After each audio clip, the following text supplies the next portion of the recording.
I am the director of Virtual Reality Lab, which is located at the Simulation Hub.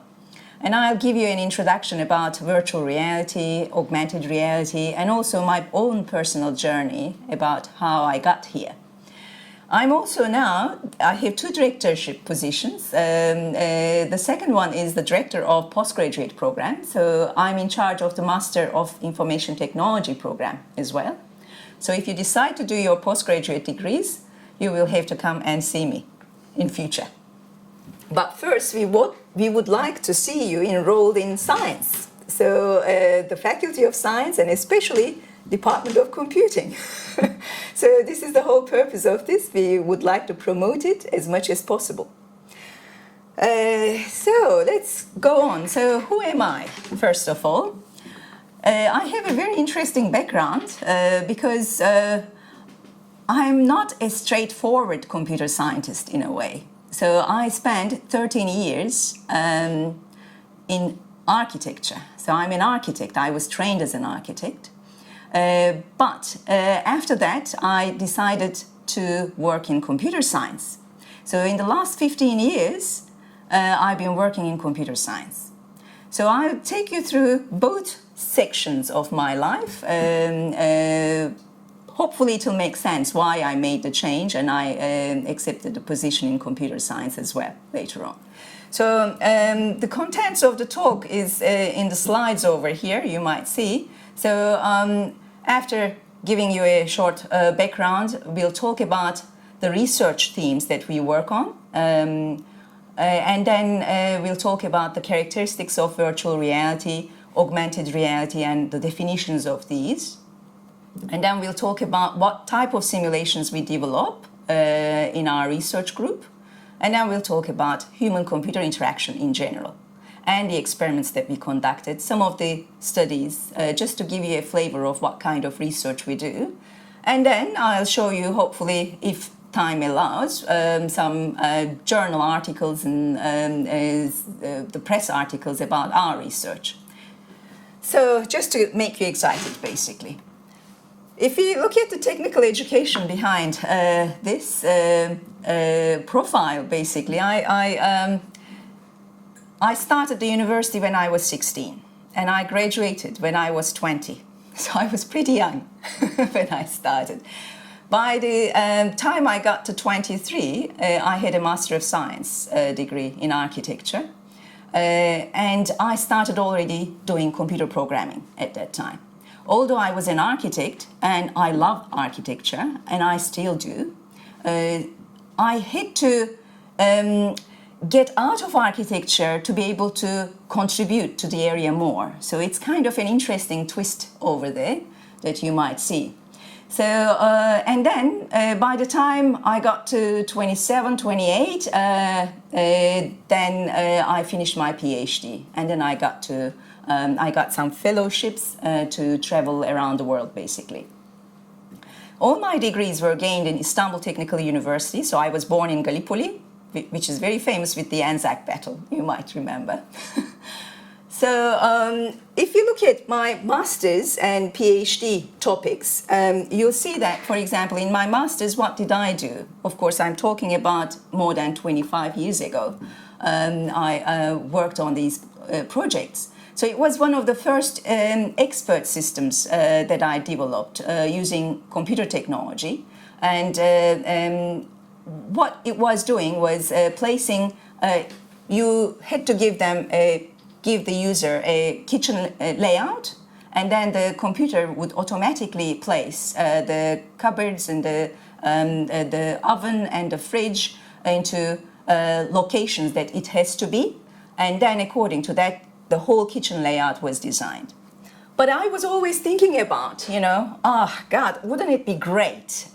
Because as you can see in these drawings, it's so laborious. What you do in this is you create one room, one hotel room, and these are all replications of the same. So you actually copy them and so on. So if you are going to draw it by hand, it's a very laborious task.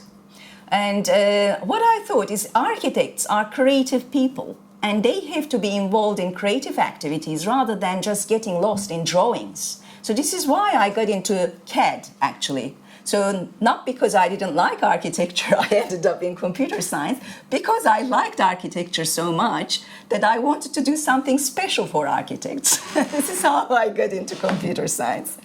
So what I thought is, as you can see over here, the sketches, the architect actually, Frank Gehry, for example, who designed again the facade of UTS recently, this is in Bilbao in Spain. So he designed this building with this sketch. Everything comes as a concept like this, and then the sketch is converted to the 3D model, and then it's also built. So you can see here from virtual development to the reality, this pipeline. So obviously, architects use computer-aided design packages quite heavily to be able to represent these models. So what I thought is, wouldn't it be great as an architect to have a program, a system that is able to understand the sketches of the architects and then producing this as a 3D model that we can go around, fly around, look around, and explore it from many different dimensions before building it. What we see over here, before I left architecture, the last project I was involved in was sponsored by the State Planning Organization. We got really a high level of funding from them to be able to design a virtual design studio between Sydney and Istanbul. And so architects were able to communicate with different people. You see here engineers, a bit like video conferencing, but I'm talking about, this is year 2000, 15 years ago we did this one. So you see here two engineers working together on the same concept with the architect. This is the architect, and this is the civil engineer, and this is the mechanical engineer, all commenting on the same project. So these are two of my students basically working there. And so we started with this project getting into virtual design studios. So some of my students designed, Sydney Olympics, the Olympic village that was created over here. So we targeted that with the virtual design studio project. For example, students from Sydney and students from Istanbul got together in a virtual platform, just like we do over here. And then they designed this Olympic houses for the athletes of Sydney Olympics. So it was quite exciting, and we used Active Worlds, which was a virtual worlds package at the time, as you can see over here, and it was very easy for students to use. So this is how you see the transition towards computer science now. And in Sydney, what I did later on, of course, starting with this virtual platforms, I thought that what I want to develop is really a virtual reality lab. So I got the opportunity to realize this aim that I had, and I established Virtual Reality Lab in 2005 here in Sydney at Macquarie University. So you see over here the first system that we have developed. We had 3 projectors that are hanging over here, and then a bit like IMAX theater, if you have ever been to the IMAX theater. So it creates everything in 3D, so you have to wear the stereoscopic goggles to be able to see things popping out of the screen. So this is what we have designed, basically.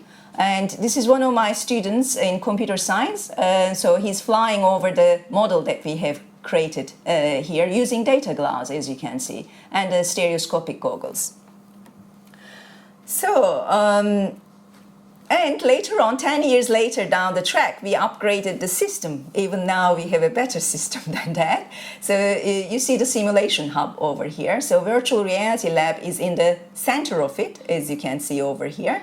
And then we have a motion capture room over here. And we have driving simulators. And then we have a flight simulator. So, and then you see the Mars behind this lady over here. So she is a beautiful model. So, but We have lots of these type of students, and you'll see through the slides, many ladies also involved in the production of these virtual worlds. So, what is virtual reality? Now, you might wonder. I think you have a good idea about what virtual reality is. So, this term was coined by Jaron Lanier in 1989. It refers to a medium composed of interactive computer simulations. So you have to immerse the participant in a virtual world, and then the user has to be able to interact with the computer system. So as you can see over here, Mars simulation, for example, we use the visualization there, and then this is a driving simulator that we have created in using virtual reality systems. And you see you can interact with that by using a variety of techniques. Data glass is one of them. So here you see a representation of it. Basically what happens is we create a virtual world and then we present it to the user. And this is rendered on the computer screen using visual renders, oral renders, and haptic renders. And it is reflected on the display that you see. So the sensory organs of the person, of course it's misplaced over here, but the sensory organs of the person gets these signals, audio signals, video signals, the signals that we send, and then feels immersed in this environment. Of course, the body tracking also we do. We track the motions of the person within this world and then alternate the worlds according to getting this signal from the user. So there is also another version of this which is called augmented reality. So this is all about, putting the headsets, virtual reality headsets. In that case, you see everything in that world. It's a virtual world that is created. You are not in reality anymore. Whereas augmented reality is a different version of it. It extends your reality. So it augments it in using an extra signal, an audio signal, a video signal, or a text message. So it makes it more powerful in a way and more informed. So augmented reality has really a great future. For especially training purposes. So in that one, basically in augmented reality, people are immersed in reality. So not in virtual reality, but they are getting extra objects inserted into their perception. So this is my research team. So this is how I started. You see I'm younger there. So this is how we started. And these are all students graduated today. Most of them are doctors now. Here, the new candidates for the PhD. So this is all my team. And as you see, I work with boys a lot, and boys like black. So far in virtual reality, I have trained 76 people.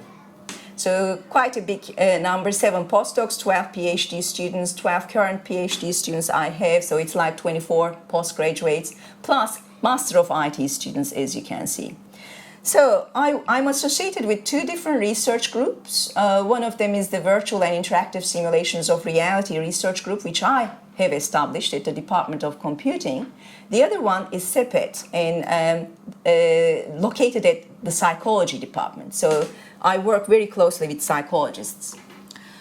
So these are the topics that we are interested in. This is what we work on. Mainly we use virtual reality for improving human performance and human expertise. So we develop novel systems for human-computer interaction. So you see over here, for example, some of the tools that we have developed. You see this one is a head-mounted display. This is about 10 years ago again. And we put an inertia cube on top to head track the person so that, the person turns the head around and sees different parts of the racing car that you see over here. And it all pops out as well. So we can invent things as well, and we integrate systems together to be able to work in this area. So, as I mentioned, I work in human-computer interaction. What does it mean? So it refers to the design and implementation of computer systems that people interact with. So it involves many different disciplines, such as over here you see psychology, you see design, engineering, and computer science. But actually, if you there is in human-computer interaction, the human is the core. These are human areas, basically. And what we do is, as the computer scientists, we contribute to this discipline by designing and engineering the interfaces for humans. So I'm not going to go through this, but we are mostly interested in not only the human performance, but also human and computer performance as a joint performance of the humans and machines. So we are more interested in that. And these are the publications that we have produced and the citations to, who took over our work and who gave credits to us. So citations are all associated with that. And so how we started working in this area. Now let's just talk a little bit about that. As I mentioned, that it's possible to interact with the virtual objects or virtual worlds by using data gloves. So as you can see over here, this is Daniela, she's from Italy, and this is Tom from Germany. So these people worked with us to design this interface, basically. Daniela is a psychologist, Tom is an engineer, so computer engineer. So we designed this, one of my honor students designed this data gloves software. We called it Virtual Hand. Using this virtual hand, you could actually draw things or delete things, and you could give commands to the computer. So again, in virtual environments, it's also possible to track the motions of the people by using motion capture suits. This is what we do as well. So what we do, this is one of my honor students, Dilmi, she's from India. So, this is the lab manager we have. So what we can do is we can track their motions and then design, this is the virtual Dilmi, as you can see. So we can actually map the animations of the person that we recorded, we track the motions of, and then we can make them walk in virtual reality. So you can actually create agents this way. We can also track the emotions of the people, the facial muscles of the people, basically. So as you can see over here, infrared tracking technology, face trackers. So this technology was used in Lord of the Rings quite a bit. And and also Matrix, those kind of movies. Polar Express, you might remember Tom Hanks's facial movements. They were all created by using this kind of technology. So, and we use these tracking technologies too. And also what we look at is we collect the feedback, biofeedback from the person's body.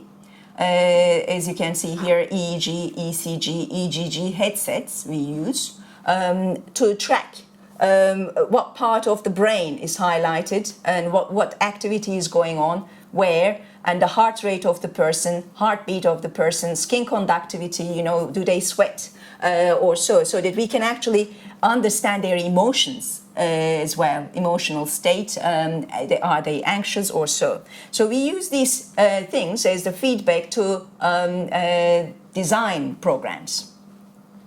Here you see this is a subset of EEG, we call it emotive, so I'm going to show you hopefully towards the end some experimental results about this. Basically what we do is we develop training simulations. So some of the training simulations that we have developed, this is an ARC, Australian Research Council supported research grant. So this was right after September 11, we developed a border security simulation to be able to train people in border security, what they have to look at. So we used a game engine behind. So I don't like computer games. You may like it, but I don't like it so much. However, I teach computer games. right? I like designing computer games in a way. So we use the game engine behind over here. And what we have realized that when we are, of course, when we design this system, we have to interact with the agents over there. We created all the airport so that we can actually simulate it. But when you simulate it, you have to interact with these people. You can't use keyboard or you know other means, gamepads and so on to communicate. So what we thought is it would be good to talk to the characters and then also use the gestures as well. As you can see, I use heaps of gestures. So, and gestures and speech, we have to integrate this into the systems as well. So we worked on it too. And that took us to a different level, and I'm going to show some slides of that as well later on. We also work on firefighting simulations, so some of my PhD students worked in firefighting simulations and looking at the parameters, that is, you know, in which environment we learn better. In a 2D environment like this, or fully realistic environment, or if we alternate these things, is there any difference in our learning? So we looked at that. So what we have found over there basically is there is actually no difference. There is no impact in learning.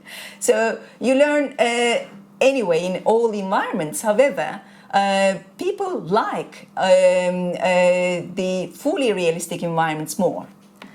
And we did the same experiments with the ants. We used 200 psychology students to learn animal behavior using our system. And then we looked at the parameters of learning when we used 2D ants or cartoony looking ants and then realistic ants. So of course the results were the same. So there's no difference. However, the people enjoy seeing these kind of cartoony characters more. They feel more motivated in those environments. And also we did some research on simulator sickness. We created a virtual roller coaster and then we put people in to make them sick, basically. And this was portrayed in ABC quite a bit.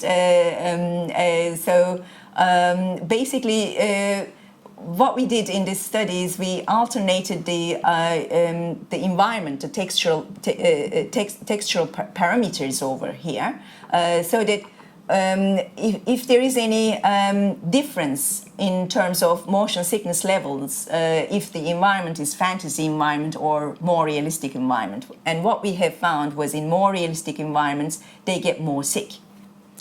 So, and there are reasons for that, but I'm not going to go over unless you ask a specific question about it. So augmented reality, as I mentioned before, is another dimension that we work on. So what we see over here is the, for example, in a forest, that we can insert the dinosaurs by using iPads, for example, for the user. And we can also get extra information about the surrounding environment by using our iPhones in augmented reality. Or you can make 2D drawings look like 3D in augmented reality. So, but obviously there are some other issues in augmented reality as well, such as in driving simulators. How much information we can put into this so that the information overload and the cognitive load for the person, so that we can gauge these parameters. So some of my PhD students are working on this type of projects at the moment. So ubiquitous computing, basically this is how we got into, you see, everything is nowadays integrated. You can't just treat them in isolation. So you have to bring things together. But when you are bringing things together, keyboard and mouse are, you know, traditional interactive interaction devices are no longer there for us, because we all want to use our iPhones, we all want to control everything by using our iPhones or tablets and so on. So this is getting into the ubiquitous computing age.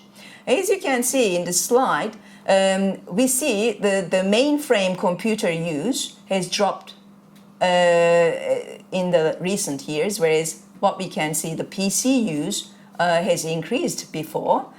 But nowadays, the ubiquitous computing, which is the deletion of the desktop environment, and making the interface invisible to people is gaining interest. So now we are working on in these kind of areas. So what do we do? What do we do? Basically, in the last Australian Research Council discovery grant that I obtained was about the development of a gesture-based interface for designing in virtual reality, just to tie everything together, basically, for you. So this was the project that I was working on, the sketching and the transformation of 2D sketches into 3D geometric models. So this project was initiated more than 12 years ago when I scored this grant. And then we started, you might remember Frank Gehry's sketch that I talked about and the 3D model. So I eventually got further funding for this project in 12 years. And we worked on it. We started working on the sketchpad development. The whole idea was, well, it's not quite working, the sketch transformation of the sketch into 3D model, mainly because we are using 2D projections. If we use 3D projections, then we would be able to quite easily map things into the virtual model. So that was the idea behind this, and we started working on, okay, how do we design things in 3D so that we can map it into reality? So we started developing systems using data gloves again, using magic wands that you can see here, and you design things and then walk around them. But we have found that data gloves offer us limited ability because there are only certain possible combinations of gestures that you can produce over there. I'm not going to go through this. And then we thought, okay, let's get into wearable computing then. So let's get a more flexible device which allows us to give flexible commands rather than, because in sketching, it's not like, 1, 2, 3, we have to be able to design things and the system has to be flexible enough to be able to be used by the user. So, and then we got into this sensor jacket. So we purchased this sensor jacket from Pisa University and then used that for this project. And then we developed gesture recognition algorithms. And then we scored actually nearly 100% recognition rate. So we developed new algorithms to be able to do that using compressed sensing and engineering techniques and so on. So it was quite good. At the moment, basically, we are able to recognize sketches like this, but not quite like this. So there is more room for research. Why?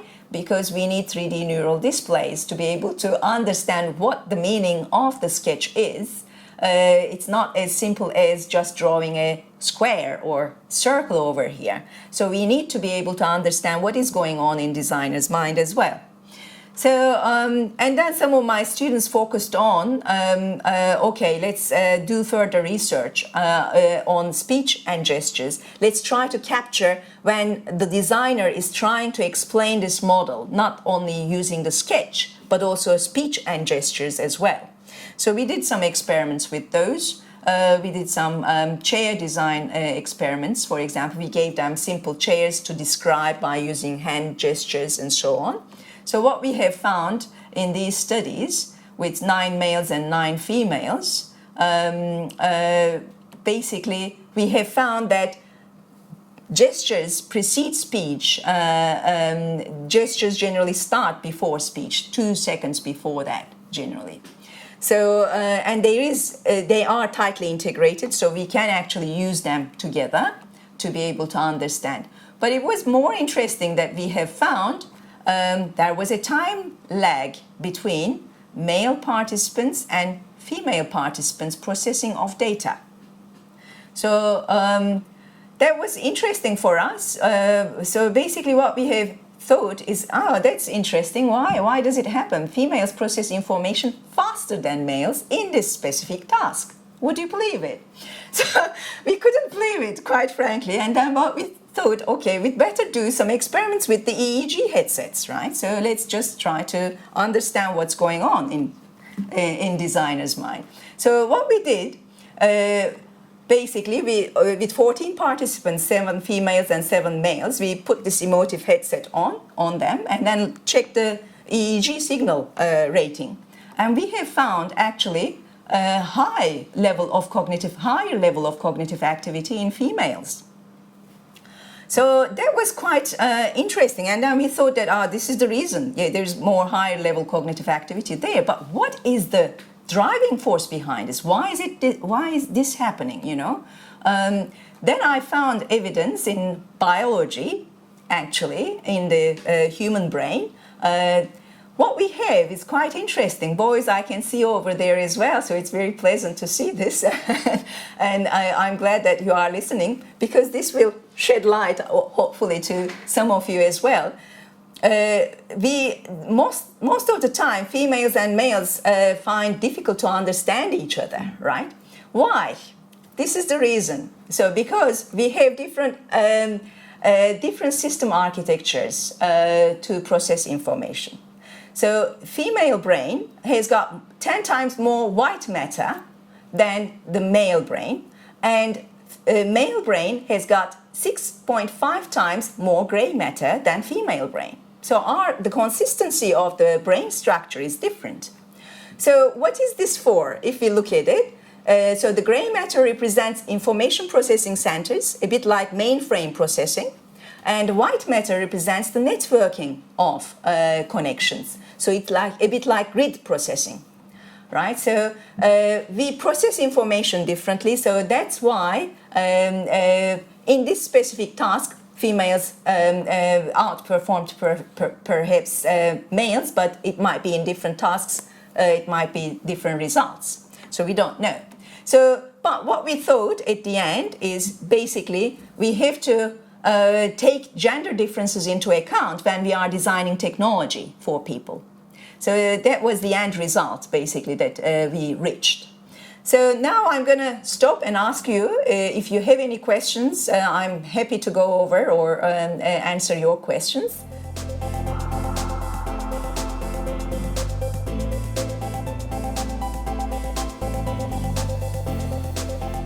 Yes, generally 20% of the population is prone to motion sickness, right? So, but what happens is, basically what causes motion sickness is the conflict between what we perceive as if we are moving, we perceive, but the signals, the signals that we receive are not in harmony. So there are conflicting signals that we receive.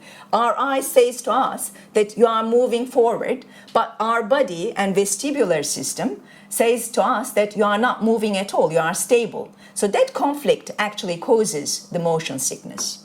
And there are ways to control these, obviously. People who are playing computer games are less prone to motion sickness because they get habituated into these environments. So habituation in virtual environments generally happens because, and we build a new motion model. So what happens is when we are born, we start developing a motion model from birth. And we compare that motion model to the model that we have seen or perceived today. So, and if there is a conflict in between, we get motion sick. That's why we generally see that people in more realistic environments, they get more motion sick than fantasy environments because there's no conception of reality and emotion in that environment before.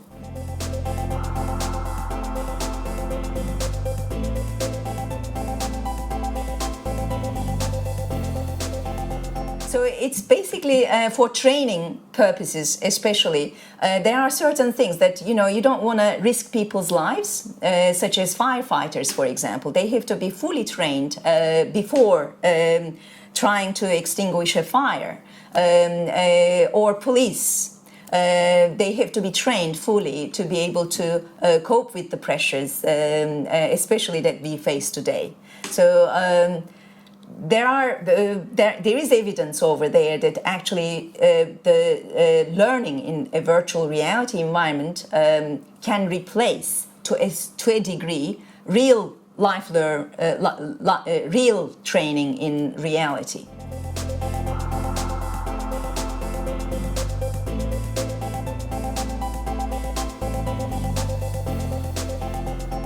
Well, yes, that's a very good question, actually. The tactile feedback is something we are working on still. The data glass and cyber glass, they cannot give you the feeling of touch at the moment. So that is the main failure. And it would be nice to be able to design something for that purpose. So there are devices available. I didn't show you today, but you can use springs and so on over here, and pneumatic devices and so on, so that you can feel some sort of touch, but it's not still as soft as we want it to be. So there is room there for tactile feedback and new types of data glass.